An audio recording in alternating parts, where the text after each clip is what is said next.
Los asombrosos secretos de la bomba atómica. Historias poco conocidas que cambiaron el mundo.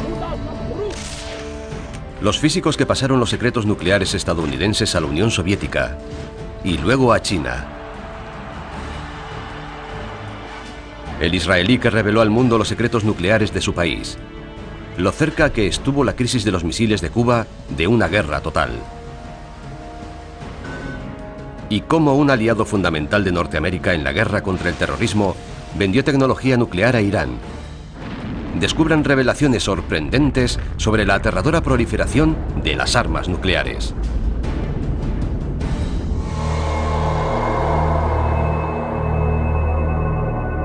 La historia secreta de la bomba atómica.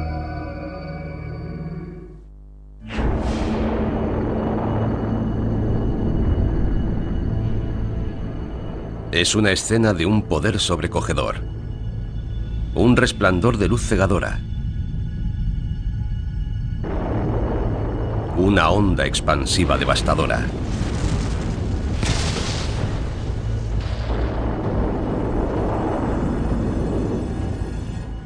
Y una nube en forma de champiñón, hermosa y aterradora a la vez.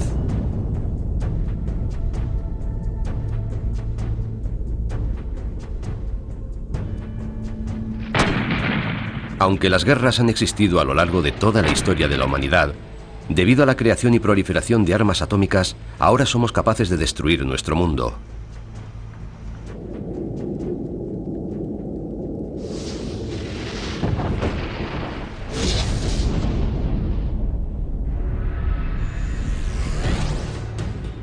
En la actualidad, 9 países poseen este poder aterrador. Los miembros originales del Club Nuclear, Estados Unidos, Rusia, China, Gran Bretaña y Francia, más la India, Pakistán, Israel y ahora Corea del Norte.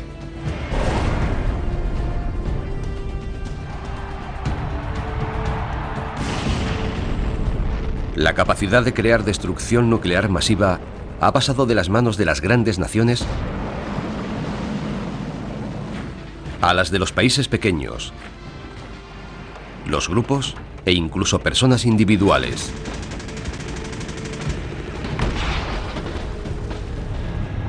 Desde que se crearon las armas nucleares, la amenaza de usarlas ha actuado como un potente elemento disuasorio y han sido un símbolo de estatus. En Oriente Medio, Irán y algunas naciones árabes se afanan por desarrollar su capacidad nuclear. Aunque hay un país de Oriente Próximo que posee armas nucleares desde hace más de 40 años, Israel. ¿Cómo ha conseguido este país diminuto uno de los mayores y más secretos arsenales nucleares del mundo? Es una historia de espías, connivencia y engaños. Un ejemplo más de la forma característica en que las armas nucleares se han extendido por el planeta. El programa nuclear israelí comenzó de la mano del programa francés en la década de los 50, cuando Israel y Francia decidieron que no podían confiar en el paraguas nuclear estadounidense. En 1957, con la ayuda encubierta de Francia, los israelíes comenzaron a trabajar en un complejo ultrasecreto en Dimona, en el interior del desierto de Negev. Los israelíes debían proporcionar la tecnología y los científicos, mientras que Francia se ocuparía de la parte industrial. Pero cuando los vuelos de los U-2 revelaron la construcción de Dimona, Norteamérica comenzó a sospechar. La administración Kennedy pidió a Israel que abriera Dimona a los inspectores norteamericanos.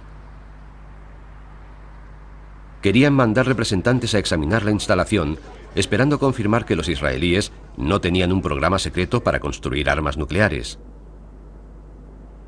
Pero lo tenían. Así que Israel diseñó un plan ingenioso. Los israelíes decidieron construir una sala de control falsa. Estaba equipada con medidores e indicadores falsos que tenían el aspecto de los de un reactor de investigación legítimo. Los inspectores norteamericanos, que no hablaban hebreo, realizaron una visita guiada por las instalaciones. Recorrieron la falsa sala de control, pero como habían ocultado con paredes parte de la instalación, los visitantes de la sala de control no llegaron a saber el tamaño real de la instalación. Dijeron a los inspectores norteamericanos que no podían visitar el reactor por razones de seguridad. La instalación israelí tenía una planta subterránea de procesado con ascensores secretos, cuya existencia los inspectores norteamericanos no llegaron ni a sospechar. Los israelíes estaban literalmente desarrollando su programa nuclear bajo los pies de los inspectores norteamericanos. Los expertos creen que en la época de la Guerra de los 6 Días, en 1967, Israel había ensamblado ya 2 artefactos nucleares. Israel es un miembro secreto del Club Nuclear. Y si la situación hubiera empeorado mucho, Israel podría haber detonado un artefacto nuclear en Egipto y otro en Siria.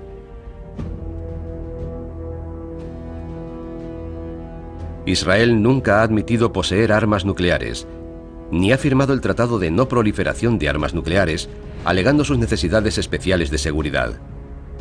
Aunque Israel tiene un arsenal nuclear, opina que no puede permitir que los países árabes lo tengan.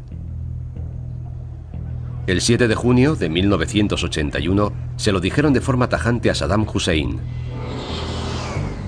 Saddam Hussein consolidó su poder en Irak durante la década de los 70. Estaba decidido a tener armas nucleares. A finales de la década se asoció con Francia para construir un reactor nuclear para producir plutonio para aplicaciones militares. El reactor se encuentra en Osirak, cerca de Bagdad. Irónicamente lo construyeron los franceses, que habían ayudado a Israel a construir el reactor de Dimona. En 1981 Israel se enteró de que Osirak estaba a punto de ser operativo.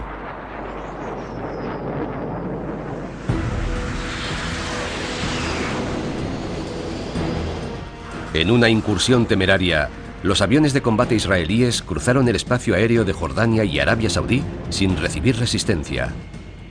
Volando a pocos metros de altitud sobre el desierto, para evitar ser detectados por los radares, llegaron al reactor y lanzaron andanadas de bombas de 900 kilos. Las bombas israelíes acabaron para siempre con Osirak.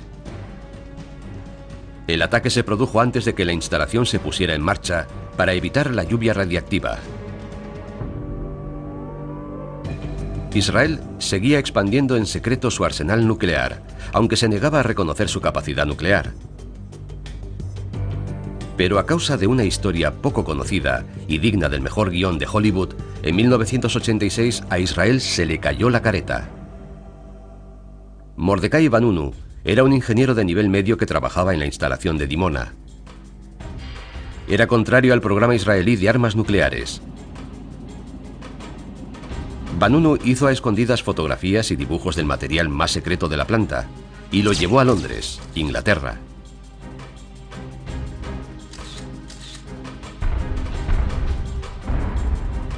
Vanunu intentó vender su historia al Sunday Times. Estaban impresionados, pero antes de publicarlo tenían que verificar los datos. Mientras esperaba el visto bueno del periódico, Vanunu se dedicó a recorrer Londres. Pero Vanunu no estaba solo. Los agentes israelíes lo habían seguido. Entabló una conversación con una mujer atractiva.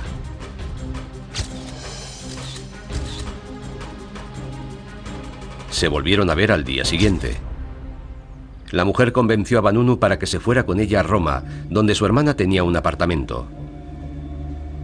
Y cuando llegaron...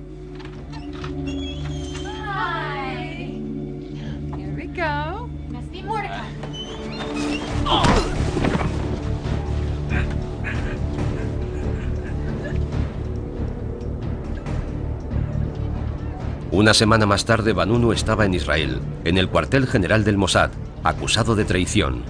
En Londres, sus revelaciones no tardaron en aparecer en primera página. Lo que publicó el Sunday Times fue un golpe político devastador para los israelíes, porque les dejaba en evidencia. Además de tener bombas A, por las fotos quedaba claro que estaban trabajando en bombas termonucleares, en bombas de neutrones, en todo tipo de cosas. En diciembre de 1986, Vanunu fue juzgado por traición. Fue condenado a 18 años de prisión, 12 de ellos en régimen de aislamiento. En la actualidad, un enfrentamiento entre Israel y sus vecinos podría provocar un holocausto nuclear. Irán, por las declaraciones de su gobierno y sus vínculos pasados con actividades terroristas, no es el tipo de país que te gustaría que tuviera armas nucleares, pese a lo que se diga sobre su capacidad disuasoria. Es sin duda motivo de gran preocupación. En otro lugar, los talibán tienen la vista puesta en el frágil arsenal nuclear de Pakistán. Pakistán tiene más de 1 tonelada de material explosivo nuclear, principalmente uranio altamente enriquecido, o uranio para uso militar. Y tiene plutonio. Tiene armas nucleares e instalaciones para fabricarlas. En Extremo Oriente, Corea del Norte prueba armas nucleares. Corea del Norte es en la actualidad una potencia nuclear. Eso hace que sea mucho más peligrosa y más difícil negociar con ella. Hace que sea más improbable que esté dispuesta a aceptar las condiciones que al resto del mundo le parecen adecuadas. Puede que el mundo esté más cerca que nunca de un ataque nuclear. ¿Cómo hemos llegado hasta aquí? ¿Cómo se han extendido por el mundo estas armas aterradoras? El camino hacia el Armagedón comenzó en vísperas de la Segunda Guerra Mundial, cuando la Alemania nazi y Estados Unidos competían por desarrollar la primera bomba. Y el destino de la humanidad estaba en la balanza. En 1933, el físico húngaro Leo Szilard previó una reacción nuclear en cadena que se podía utilizar para producir energía o para crear bombas atómicas. La teoría de Szilard inspiró a físicos de todo el mundo. En 1938, 2 químicos alemanes bombardearon una solución de uranio con neutrones para comprobar si había cambios químicos. Y se llevaron una sorpresa enorme. Ocurrió algo inesperado. Había elementos en la solución que no deberían estar allí.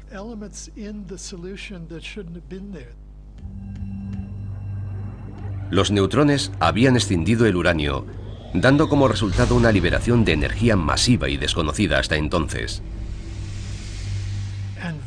Rápidamente, por todo el mundo, la gente se dio cuenta de que si aplicando un poco de energía podías obtener a cambio una cantidad enorme, se podía fabricar una bomba increíble.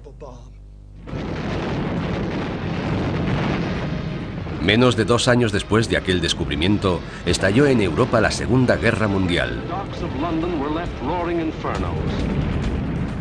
Los combatientes sabían que la capacidad de fabricar una bomba atómica podía significar la diferencia entre la victoria absoluta y la derrota. En Norteamérica, en una ubicación remota en el campo, el Proyecto Manhattan, un programa ultrasecreto, competía con Alemania y Japón por ser los primeros en construir la bomba.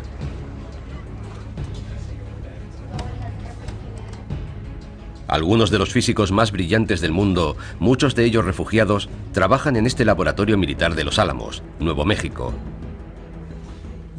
Durante la guerra, los científicos de Los Álamos no sabían lo que pasaba en Berlín. Sospechaban que estaban haciendo progresos enormes, porque habían sido los iniciadores. Su preocupación estaba justificada. Los aliados sabían que los esfuerzos de Alemania eran grandes y que podían dar resultados pronto, pero los alemanes necesitaban agua pesada, almacenada en la planta de Norsk, en la Noruega ocupada.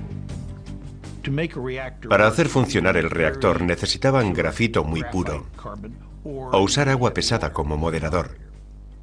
La planta de agua pesada de Norsk tuvo una importancia enorme en el desarrollo de la guerra y también en la seguridad de la civilización occidental.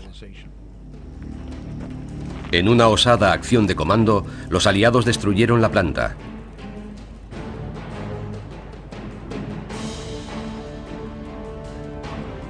Cuando los alemanes intentaron llevar a Alemania el agua pesada que quedaba, el suministro que quedaba iba a bordo de un ferry cruzando un fiordo. Volaron el ferry, pese a que había ciudadanos noruegos que murieron en el ataque. Era de enorme importancia que aquel material no llegara a Alemania.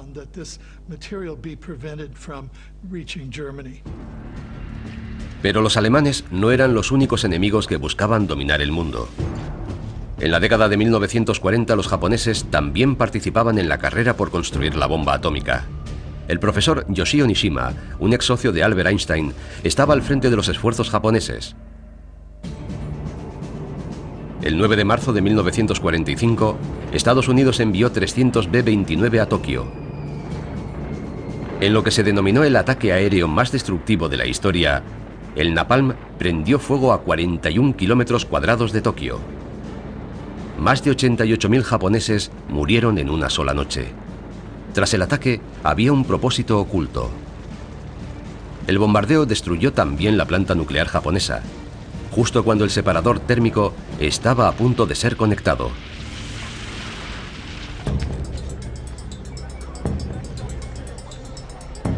A los japoneses les quedaba una esperanza. Pidieron material nuclear a Alemania, y en marzo de 1945 fueron enviados a Japón 540 kilos de uranio sin procesar.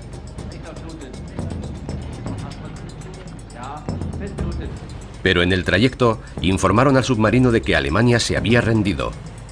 Salió a la superficie y las fuerzas norteamericanas se hicieron cargo de él. Se ocultó el hecho de que transportaba media tonelada de óxido de uranio. La esperanza de Japón en ser los primeros en desarrollar la bomba había desaparecido. 2 meses más tarde, en Los Álamos, Nuevo México, al cabo de un año de tremendos esfuerzos, los científicos del proyecto norteamericano Manhattan estaban por fin preparados para probar un artefacto al que llamaban el artilugio.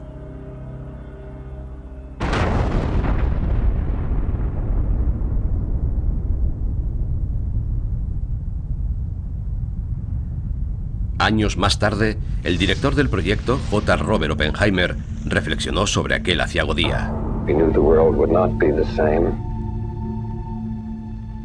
I remembered the line from the Hindu scripture of the Bhagavad Gita. Now I am become death, the destroyer of worlds. I suppose we all thought that, one way or another. Era el comienzo de una nueva era. Lo que los líderes del proyecto Manhattan no sabían era que los planos de su bomba ya estaban en manos de los soviéticos. Los soviéticos se habían infiltrado en secreto en Los Álamos. En 1933, después de un choque violento con los nazis, Klaus Fuchs, un físico alemán brillante, huyó a Inglaterra. Cuando las autoridades británicas revisaron su historial, sus sentimientos antinazis les convencieron de que no era un peligro. Comenzó a trabajar ayudando a los británicos a desarrollar la bomba.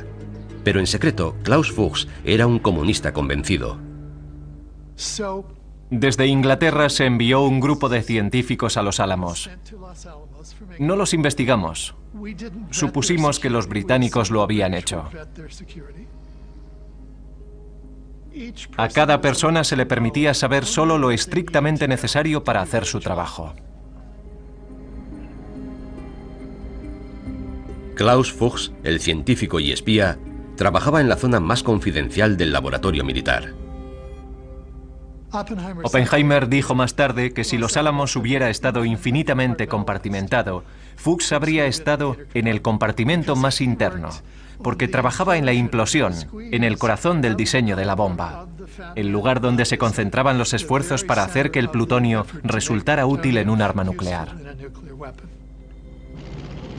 En agosto de 1945, la bomba atómica que Klaus Fuchs había ayudado a desarrollar fue arrojada sobre Hiroshima y luego sobre Nagasaki.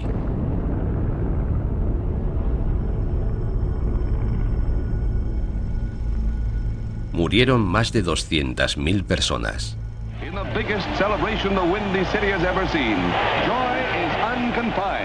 La guerra por fin había acabado. Pero sin que los Estados Unidos lo supieran, 2 meses antes, Klaus Fuchs proporcionó a su correo soviético un plano detallado de la bomba de plutonio, en el que se incluían los componentes, dimensiones y sus estratos internos y externos. Esencialmente todo lo que los soviéticos necesitaban para hacer ellos una bomba. Tenían el diseño de la bomba, tenían el diseño del sistema de enriquecimiento de uranio, tenían el diseño de los sistemas de separación electromagnética. Durante más de 40 años se creyó que Klaus Fuchs había sido el único científico espía en Los Álamos. Pero en 1995 se descubrió que había habido otro. Su nombre, Theodore Hall, el científico más joven de los Álamos. En 1944, Hall entregó a los soviéticos información sobre el diseño de la bomba de implosión, que validaban los datos de Fuchs.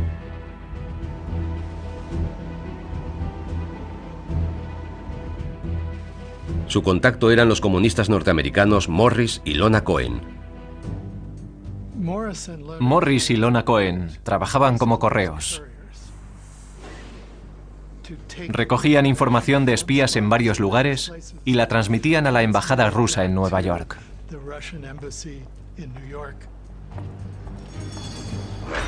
En 1945, Hall dio a Lona Cohen los planos de la bomba que había explotado en Nagasaki.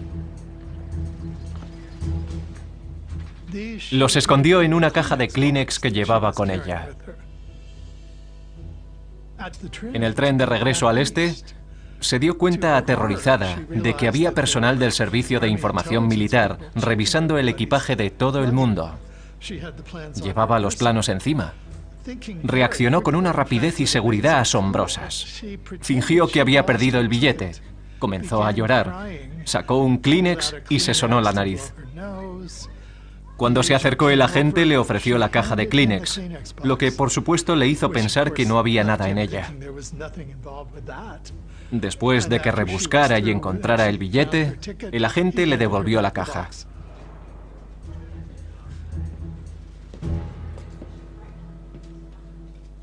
Así se escribe la historia. Con el material proporcionado por Fuchs, Hall y otros espías, los soviéticos pudieron detonar su propia bomba atómica.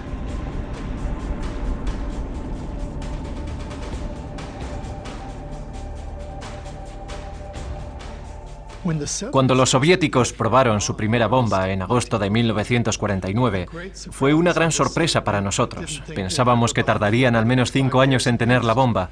Cundió el pánico en Washington.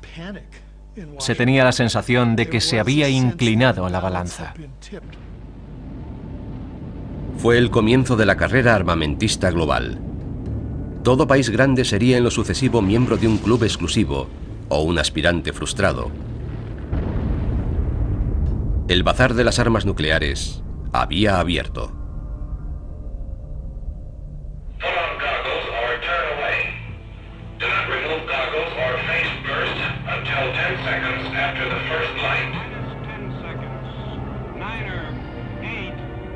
En la década de 1950, Norteamérica centró su trabajo en las bombas de hidrógeno, también conocidas como bombas termonucleares.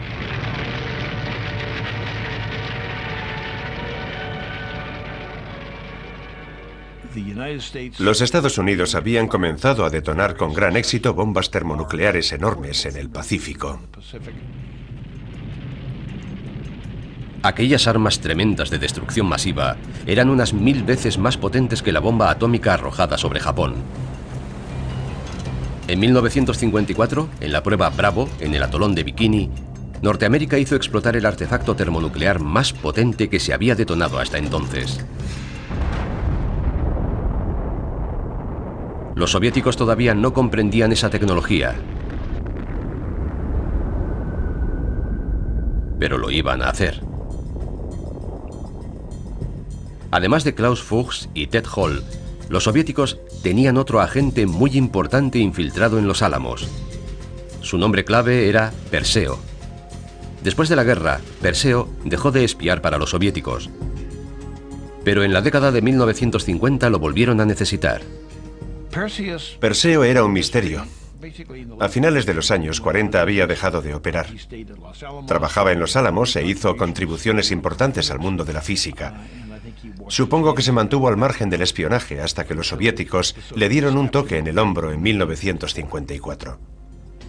Thomas Reed cree que Perseo proporcionó a los soviéticos la información clave que necesitaban para fabricar una bomba termonuclear. En el caso de las termonucleares, al hablar con los científicos soviéticos bastaba una comida informal y un par de frases. Eran muy buenos científicos y conocían el tema.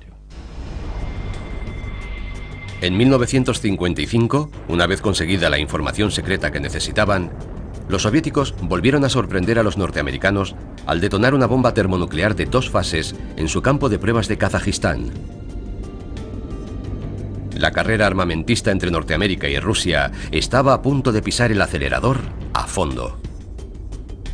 Pero no eran los únicos que trabajaban con ahínco para desarrollar armas termonucleares. China también participaba en secreto en la carrera. Then came war from the north, unprovoked and without warning. In June 1950, the North Korean Communist Forces... Cuando estalló la guerra de Corea en 1950, China tenía buenas razones para codiciar una bomba nuclear.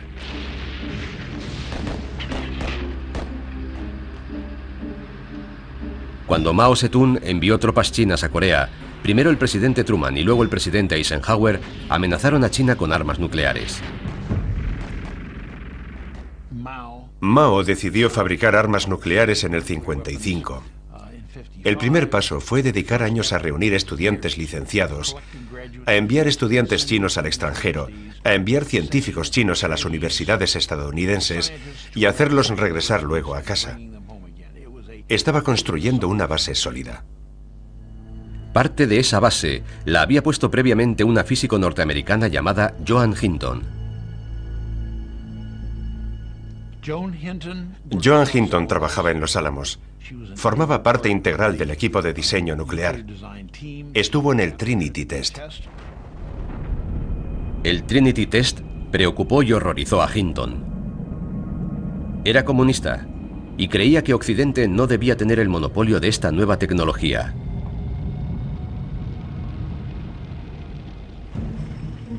En 1948, Hinton se trasladó a China y entró en contacto con comunistas chinos.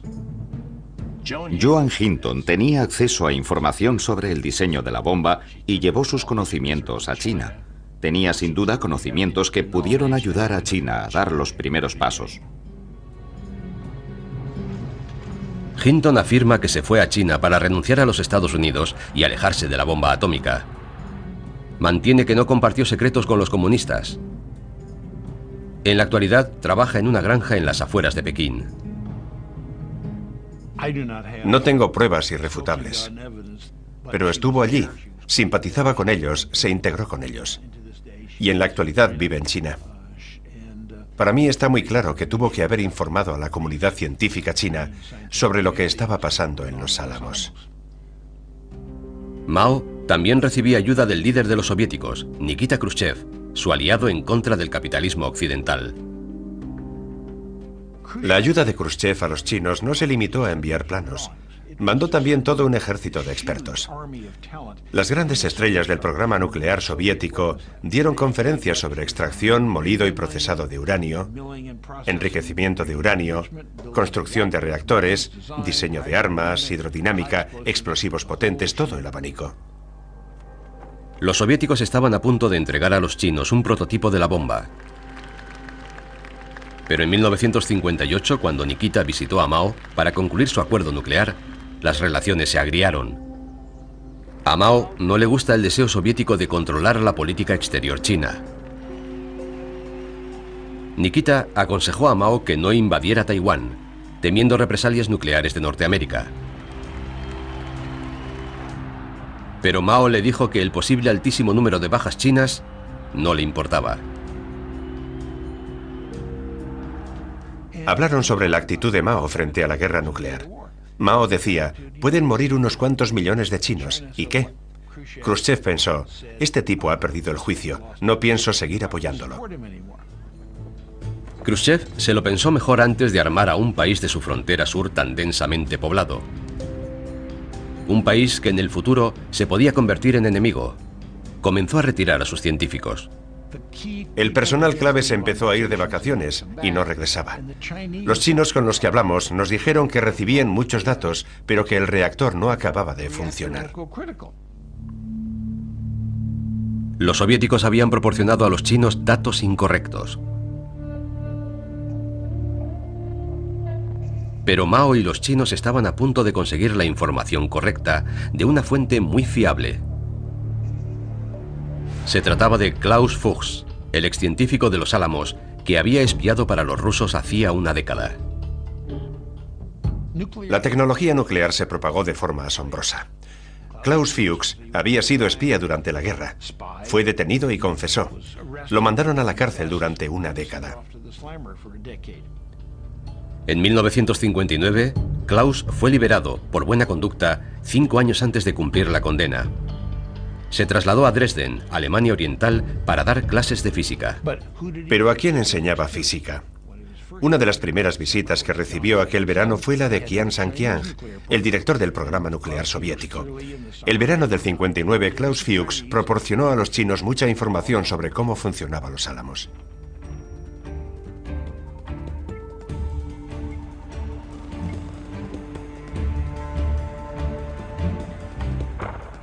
En 1964, después de conseguir los avances pertinentes, China hizo detonar su primer artefacto nuclear.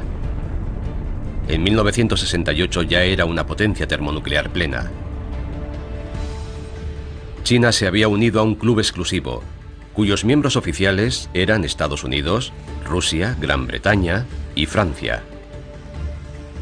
Pero había otras naciones que se querían unir al club de los 5 grandes con la esperanza de conseguir respeto en la escena mundial. 2 de ellos eran enemigos mortales entre sí, la India y Pakistán. En 1971, cuando estalló la guerra civil en Pakistán, la India entró en el conflicto e infligió a Pakistán una derrota humillante. La guerra empujó a un patriota pakistaní a buscar venganza. Su nombre, A.Q. Khan. Khan era metalúrgico, experto en la fabricación de centrifugadoras, cilindros que se utilizan para enriquecer el uranio para su uso en armas nucleares. Khan no diseñó la bomba. Lo que consiguió Khan fue algo fundamental para crear un arsenal nuclear: desarrollar la tecnología para enriquecer el uranio. Descubrió cómo utilizar las centrifugadoras. Khan vivía en Holanda y trabajaba para una empresa holandesa relacionada con el enriquecimiento del uranio. Decidió ayudar en secreto a su patria. Comenzó a recolectar tecnología nuclear en Europa porque en ella se estaba desarrollando la tecnología para enriquecer uranio para los reactores. Comenzó a tomar notas en el 72, 73 y 74. Khan tenía acceso a una de las instalaciones nucleares más confidenciales y secretas de Europa. Y aunque tenía acceso limitado, fallos de seguridad le permitieron acceder a áreas muy restringidas.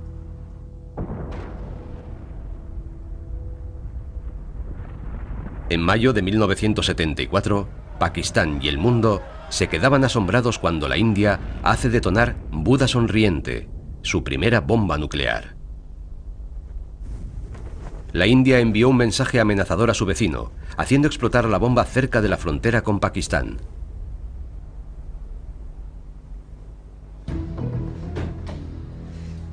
Khan comenzó a pasar información confidencial a una red de espías pakistaní en Holanda.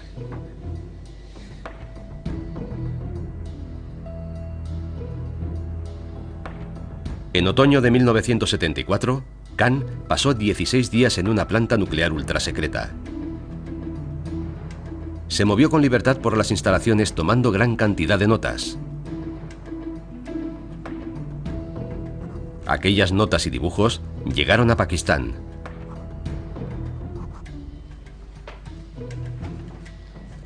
Por aquella época, los holandeses habían empezado a sospechar de Khan. Pero cuando le fueron a detener, la CIA se lo impidió. Querían seguir sus actividades y a sus socios. En diciembre de 1975, Khan voló a Pakistán, llevando en su equipaje copias de planos secretos de centrifugadoras e información de contacto de más de 100 suministradores de componentes de armas nucleares. A lo largo de la década siguiente, Pakistán trabajó para desarrollar una bomba nuclear detrás de los muros de su instalación secreta en Quetta. Pero Pakistán no iba a estar solo.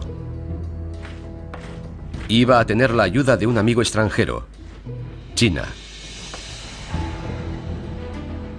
El líder chino Deng Xiaoping estaba plenamente decidido a ayudar a Pakistán en la lucha contra su enemigo común, la India. Con la ayuda de China, Pakistán probó su primer artefacto nuclear en 1998. Había un nuevo miembro en el club. La bomba era una bomba diseñada en China. La primera prueba de una bomba pakistaní se realizó en China. Pero China no solo ayudaba a Pakistán. Deng Xiaoping dio inicio de forma deliberada a la proliferación de armas y material nuclear en el mundo musulmán y marxista. Apoyó la creación de reactores secretos en Argelia, la instalación de misiles en Arabia Saudí y el envío de tecnología a Corea del Norte. Thomas Reed cree que Deng Xiaoping tenía un motivo secreto. ¿Por qué? ¿Por qué ofreció tecnología a Corea del Norte? ¿Por qué armó a Argelia? ¿Por qué mandaba material a todas partes? En mi opinión, Deng Xiaoping pensaba que si debido a la propagación de la tecnología hubiera una explosión nuclear en algún lugar del mundo occidental que no tuviera huellas chinas, le resultaría beneficioso. Los chinos serían los últimos que quedarían en pie. El miedo a una guerra nuclear ha impedido que se produzca, al menos hasta ahora. Pero una vez estuvimos muy cerca, más cerca de lo que nadie pensó en aquel momento. El 15 de octubre de 1962, las fotografías de reconocimientos estadounidenses revelaron que en Cuba se estaban construyendo misiles soviéticos. El presidente John Fitzgerald Kennedy pidió su eliminación, pero había más en camino. Los Estados Unidos iniciaron un bloqueo naval para impedir su llegada. La crisis empeoraba cada día. Nadie daba un paso atrás. Estuvimos muy cerca de la guerra. Fui testigo directo. Pertenecía al servicio secreto y en aquella época estaba destinado en los Estados Unidos. Cuando vi los barcos soviéticos acercarse a las costas cubanas con misiles, me di cuenta de que era un tema grave. ¿Quién pararía primero? Pero Norteamérica tenía una ayuda oculta en Moscú. Una de las fuentes de aquella época era el coronel Oleg Penkovsky, que tenía muy buena relación con el alto mando militar soviético de la época. Pasó información a los Estados Unidos que, por lo que sé, permitió a la Casa Blanca mantenerse firme. Oleg le dijo a Washington cuántos misiles tenían los soviéticos. Reveló además información crucial sobre los problemas que tenían los soviéticos con el sistema de guiado de los misiles. La información proporcionada por Oleg demostraba que los soviéticos no eran tan fuertes como querían hacer creer a los norteamericanos. Eso dio a Kennedy la confianza para mantenerse firme frente a Khrushchev. Pero sin que ninguno de los dos líderes lo supiera, durante la crisis ocurrió algo literalmente bajo la superficie. Una historia que no se hizo pública hasta 2002. Los norteamericanos no sabían que los submarinos que protegían a los barcos soviéticos iban equipados con armas nucleares. Había barcos de protección. Los cargueros que llevaban los misiles estaban escoltados por submarinos con armamento nuclear. Y estaban siendo seguidos sin que lo supieran por submarinos estadounidenses muy silenciosos, también dotados de armamento nuclear. Todos los capitanes tenían el dedo en el gatillo. Fue una situación peligrosa. Los submarinos soviéticos habían recibido orden de lanzar sus armas si las fuerzas norteamericanas los atacaban o los forzaban a salir a la superficie. Y durante los momentos más críticos de la situación eso fue exactamente lo que pasó. Las fuerzas de los Estados Unidos arrojaron cargas de profundidad pequeñas sobre los submarinos soviéticos para obligarlos a emerger para ser inspeccionados. El submarino B-59 fue uno de sus objetivos. El bombardeo duró varias horas. Descendió el nivel de oxígeno. La temperatura alcanzó los 50 grados. Los marineros se desmayaron. El comandante soviético ordenó armar los torpedos con cabeza nuclear. El jefe del submarino soviético consideró seriamente lanzar sus torpedos nucleares. Aquello podía haber dado lugar a una guerra nuclear total. Pero el comandante soviético del B-59 mantuvo la calma y ordenó que el submarino emergiera para ser inspeccionado. Al día siguiente acabó la crisis.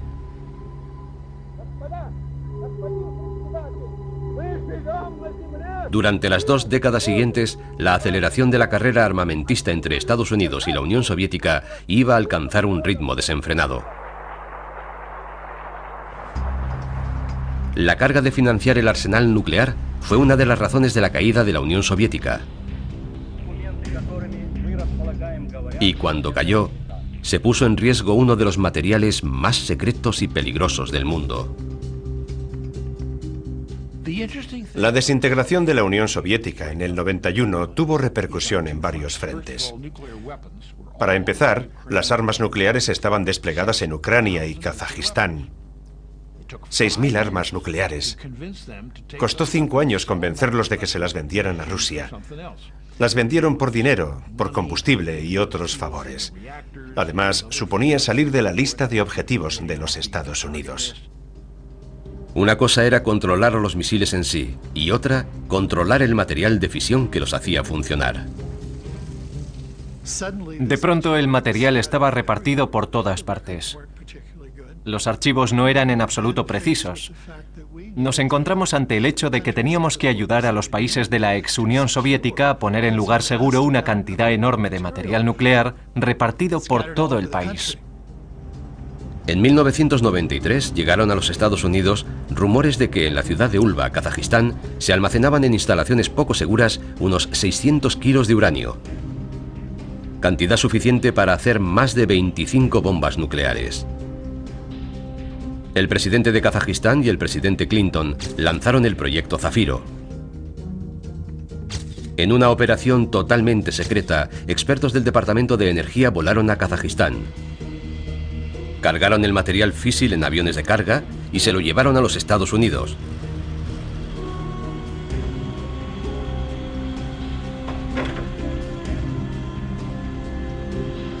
Pero se cree que no todo el uranio llegó a los Estados Unidos. La operación se hizo pública 2 años después y el Washington Times publicó que en el cargamento faltaban 54 kilos.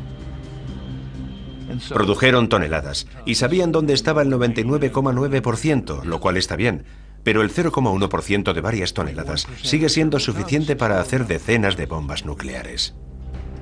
Y a finales de la década de 1990 eso resultaba un problema serio, porque el uranio, el material y la tecnología para armas nucleares era un bien muy preciado en el mercado negro mundial.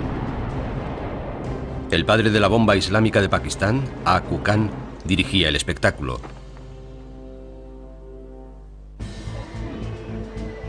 Khan volvió triunfalmente a Pakistán en 1975.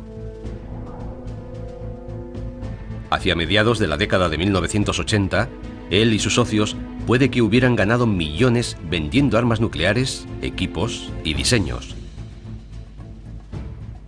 Se puede decir que abrió el supermercado nuclear, desde el que proporcionaba todo tipo de tecnología nuclear a países que los Estados Unidos preferirían que no la tuvieran, especialmente Libia, Irán y Corea del Norte.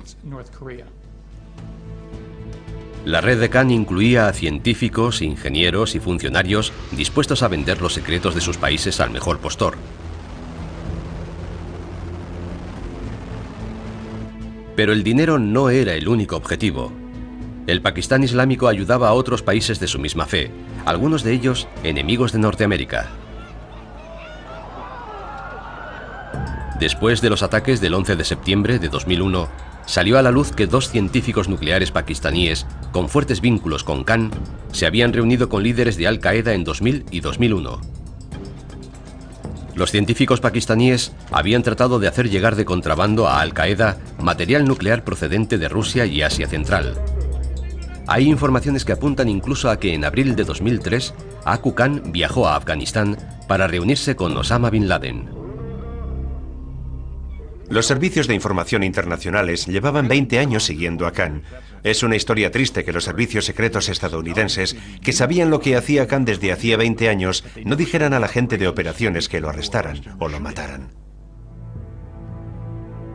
Los Estados Unidos habían cerrado los ojos ante las actividades de Khan debido a la ayuda que Pakistán prestaba en la lucha contra Al-Qaeda y los talibán.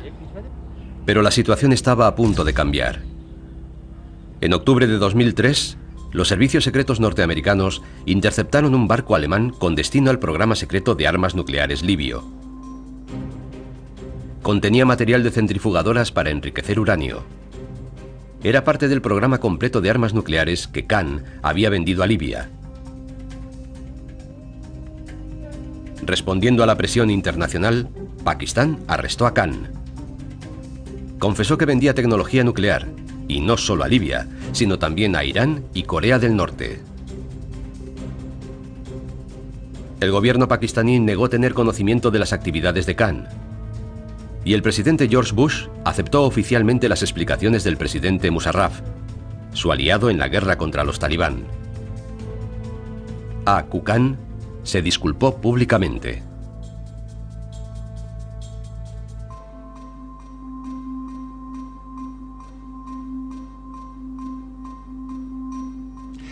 El arresto y confesión de Khan fue una representación teatral. Hicieron del señor Khan el chivo expiatorio. Los militares, la industria, los laboratorios y los científicos pakistaníes al completo estaban involucrados en el chanchullo de la transferencia de tecnología. Con Khan como culpable, el gobierno militar de Pakistán no tenía que reconocer su complicidad en la transferencia hacia los países musulmanes por razones ideológicas y hacia los marxistas simplemente por dinero. El aliado más importante de Norteamérica en la lucha contra el terrorismo había estado vendiendo tecnología nuclear a terroristas islámicos. Aqu Khan quedó bajo arresto en su mansión palaciega. Lo encerraron en un castillo lujoso donde pasó 4 o 5 años comiendo sándwiches de mantequilla de cacahuete sin que el Comité de Información de Estados Unidos tuviera acceso a él. No estaba detenido, estaba bajo custodia de protección, algo muy diferente. La CIA y otras agencias querían interrogar a Aqu Khan en su confinamiento lujoso, pero el gobierno pakistaní rechazó las peticiones por razones evidentes. No tenían nada que ganar y sí mucho que perder si la CIA se enteraba de cuánto apoyo había recibido Khan del gobierno pakistaní. Khan fue perdonado en 2009, pero el daño ya estaba hecho. Algunas de las naciones más poderosas del mundo disponen ya, o pueden disponer en breve, de armamento nuclear. Los gobiernos, para ayudar a sus aliados, y los espías han hecho circular por todo el mundo los secretos de la bomba atómica.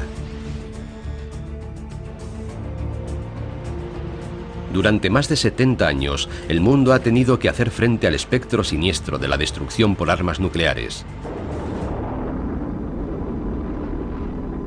Y ese miedo sigue con nosotros.